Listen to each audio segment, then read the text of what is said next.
அந்த கிராமத்து மக்களெல்லாம் ஓடி அந்த காரை நோக்கி வந்தார்கள்.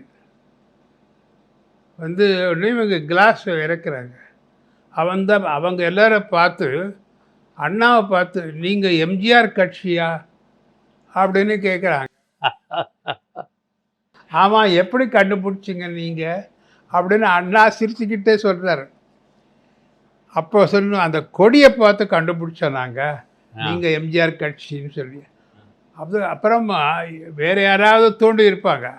அவன் தூண்டுறதுக்கு நீ அண்ணா பக்கத்தில் இருக்கிறவன்ட்டு, பார்த்தீங்களா நம்ம புரட்சி நடிகர் நம்ம இயக்கத்துக்கு எவ்வளவு வலுவு சேர்த்திருக்கிறார் அப்படின்னு சொல்லி அந்த ரூட் பெருந்தன்மையோட சொல்லியிருக்காருங்க.